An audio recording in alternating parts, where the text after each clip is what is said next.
toutes et à tous. Donc avant la pause, effectivement, on sait tous qu'on n'utilise finalement plus autant d'apps que ça. Donc l'idée c'est de vous inspirer un peu et de vous redonner quelques exemples d'applications utiles pour votre boulot ou vos déplacements.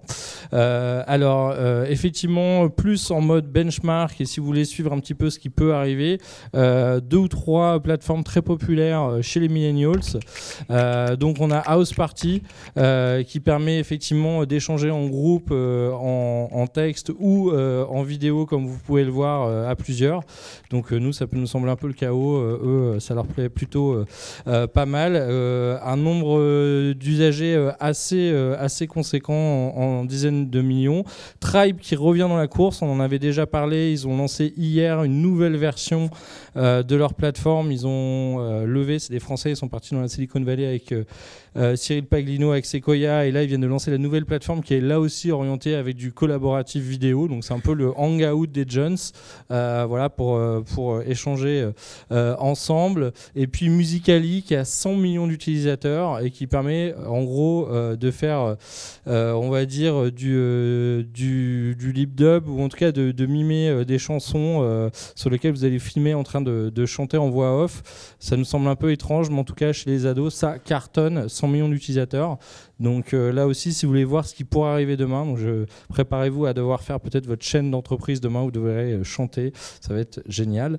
Alors plus sérieusement, l'actu toujours dans votre poche, c'est vrai qu'on est tous sous un déluge d'informations, d'innovations, de contenu, on a le radar quotidiennement pour suivre tout ça, mais quand bien même, le meilleur moyen c'est de faire bosser les autres. Nuzzle, une application qui marche et sur le web et en mobile, que j'utilise énormément moi-même, et en fait tout simplement vous vous connectez à Twitter et Facebook et ça vous montre tous les contenus que vos amis, vos contacts sur les réseaux sociaux ont le plus partagé. Et donc des fois ce que n'est peut-être pas remonté dans votre Facebook ou dans votre Twitter, vous allez pouvoir le voir là, et vous pouvez regarder sur les dernières 24 heures, les dernières 2 heures.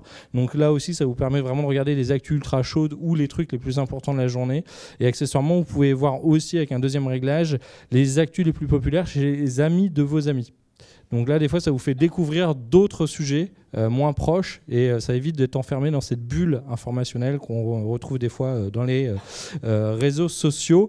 Pocket, ça c'est très pratique si vous voulez mettre de côté et pour le web et sur mobile un article pour pouvoir le lire plus tard. Des fois, voilà, on a vu quelque chose, on se dit, je vais peut-être pas pouvoir lire l'article en entier tout de suite, mais il m'intéresse, je peux le mettre de côté. C'est une sorte de bookmark très pratique, très bien fait, qu'on utilise aussi beaucoup dans notre veille. Évidemment, en actu, à aller voir Al Jazeera Plus, donc ils sont très très forts sur l'UX mobile et font plein de formats vidéo assez punchy sur les réseaux sociaux et le mobile. Donc en termes, on va dire, de grammaire, de façon de rédiger, de créer du contenu vidéo, je vous conseille vraiment d'aller les voir. C'est vrai que c'est plutôt bien fait.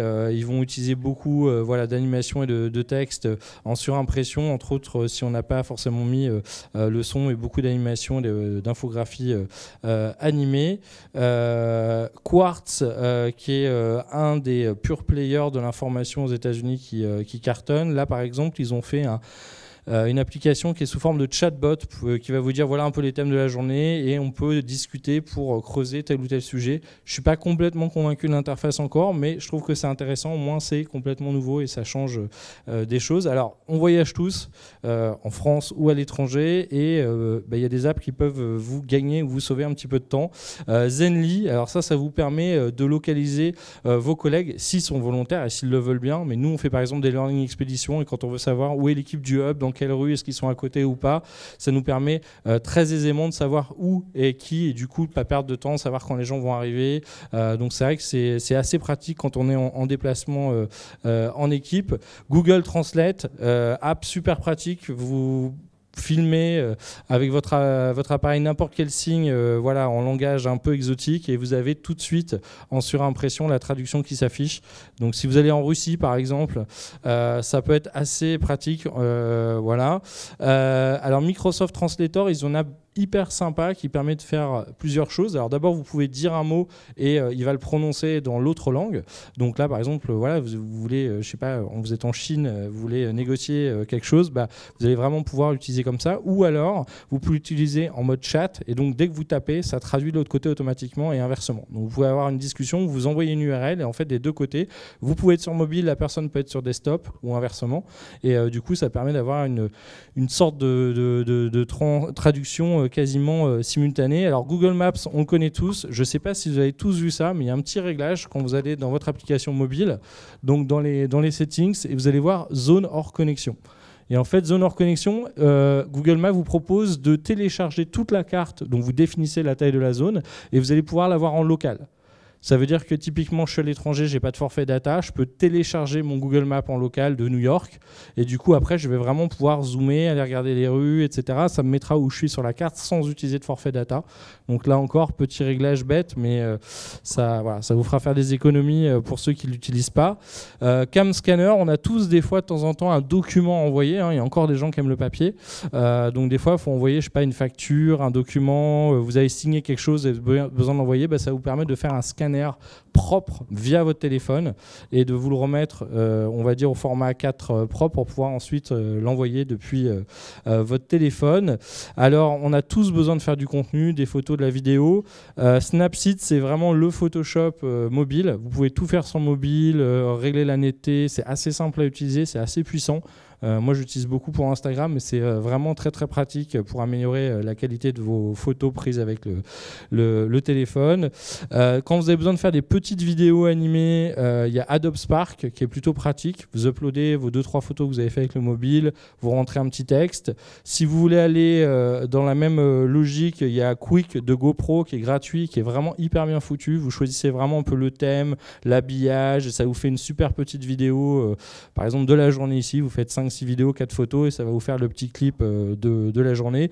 Et si vous voulez aller un peu plus loin, c'est-à-dire vraiment vous-même cutter les vidéos, organiser tout ça, vous avez Animoto qui est gratuit en basique, mais dès que vous voulez exporter dans un bon format, vous allez devoir payer, mais qui n'est pas très cher et qui permet vraiment de faire des clips avec 30, 40, 50 séquences ou photos différentes avec de la musique libre de droit, donc c'est plutôt pratique. Alors évidemment, on a tous des problèmes aussi de banque. Alors je sais que les banques françaises font de plus en plus d'efforts, lancent de plus en plus de choses, mais attention, il y a des pure players qui arrivent. N26 par exemple, qui est une banque allemande à l'origine, et là tout est entièrement sur mobile, c'est vraiment bien fichu. Vous ouvrez d'ailleurs votre compte avec FaceTime et votre passeport, donc c'est assez bluffant en termes d'expérience et ça permet d'imaginer un peu ce que va être l'expérience 100% mobile demain. Pumpkin, si vous avez besoin de vous faire rembourser, vous savez, vous avez toujours le pote ou la pote qui oublie de vous rendre les 15 €, la dernière participation à impôt ou un anniversaire. Avec Pumpkin, c'est assez aisé de pouvoir le faire. Voilà, c'était un petit passage en revue, donc j'espère que ça vous aidera à avoir plus que 5 apps que vous utilisez tous les jours sur votre mobile. Finalement, voilà, notre mobile, ça reste quand même un chouette couteau suisse à avoir constamment avec nous dans la poche. Merci à vous. Voilà. Et évidemment, on se retrouve après une petite pause. Donc, bon café, bon networking.